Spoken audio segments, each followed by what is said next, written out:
Mari kita lanjutkan untuk pembahasan koordinat polar relatif. Nah, polar relatif ini penulisannya adalah ditambahkan simbol X, kemudian X sudut Y.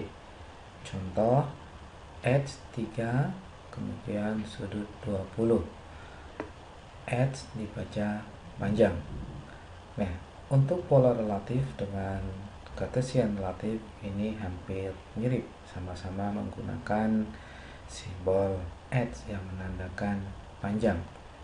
Baik, kita akan coba di file yang biasa kita gunakan untuk polar absolut.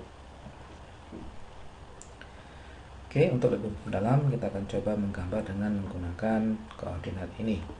Silakan Anda ketikkan perintah line.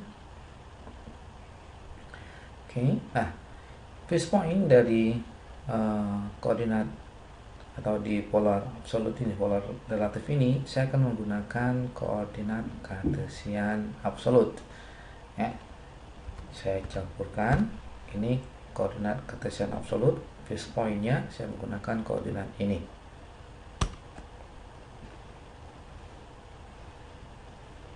Oke, sekarang saya berada di 0,0.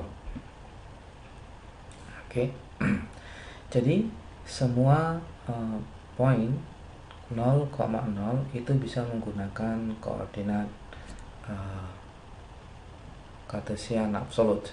Baik dia berada di polar maupun di Cartesian, kita bisa menggunakan satu jenis koordinat saja untuk ke poin 0,0. Oke. Nah, titik awal untuk polar relatif ini selalu dimulai dengan koordinat absolut, ya, untuk menentukan titik awalnya.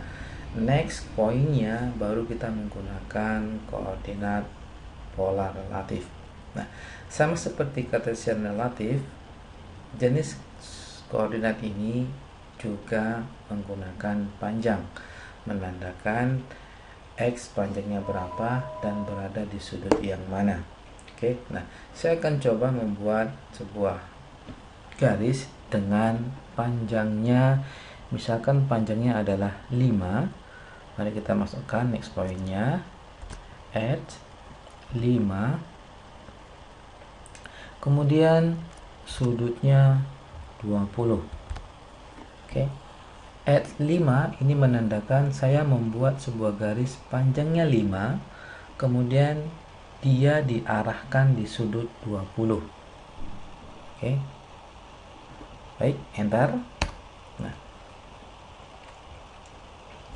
dapat kita lihat garis akan terbentuk panjangnya 5. Bisa kita hitung dari 0,0, 0,0, ini 1, 2, 3, 4, 5. Panjangnya 5, kemudian dia searah dengan sudut 20. Nah, untuk polar relatif yang menjadi acuan bukan 0,0, tapi adalah titik yang terakhir, sama dengan Cartesian relatif, titik yang terakhir. Berarti titik yang ini yang menjadi acuan awalnya untuk membuat panjang nilai dari koordinat ini. Baik, berikutnya saya akan buat panjangnya mungkin saya pendekkan sedikit. Panjangnya adalah 2, arahnya di sudut 60, sudut 60, 2 sudut 60, enter. Nah, Anda bisa lihat karena kita menggunakan koordinat polar relatif, maka dia tidak akan mengikuti bentuk dari polar absolut acuannya. Oke, karena acuannya adalah titik terakhir, bukan 0,0. Kalau 0,0 acuannya yang polar absolut, maka dia akan membentuk garis-garis ini. Tapi karena kita menggunakan polar relatif, maka acuannya adalah titik yang terakhir. Nah, yang menjadi perhatian kita adalah arah sudutnya. arah sudutnya akan selalu sama dengan sudut yang ada di lingkaran ini. Mari kita lihat. Tadi kita membuat sudutnya 60, maka Anda bisa lihat sudut 60 yang ini, maka dia akan membentuk garis yang sejajar dengan sudut 60. Maka arahnya adalah benar. Sudut 60 panjangnya adalah 2. Oke, yang kita lihat adalah kebenaran sudutnya. Panjangnya pasti tidak akan mengikuti dari gambar lingkaran ini. Berikutnya kita akan buat panjang garis. Misalkan saya buat panjang garisnya adalah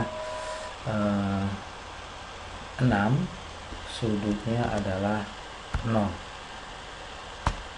Nah, maka dia akan membuat sebuah garis dengan panjangnya 6 dari titik ini, titik acuan awalnya, ya, titik terakhir menjadi titik acuan awal, panjangnya 6, dari sini ke sini 6 panjangnya, kemudian sudutnya adalah 0. Sudut 0 itu sudut yang mendatar, maka bentuknya adalah mendatar.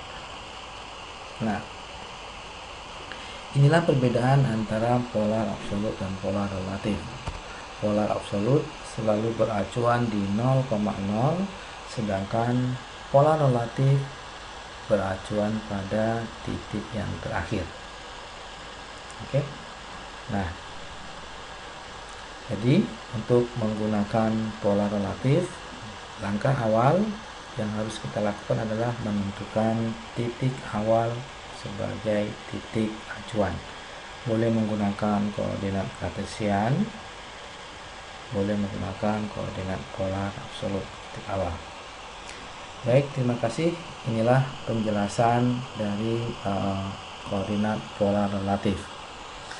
Dan berikutnya mungkin kita akan adakan latihan untuk memperdalam beberapa jenis dari koordinat ini. Baik, sampai ketemu kembali pada materi-materi yang berikutnya. Terima kasih.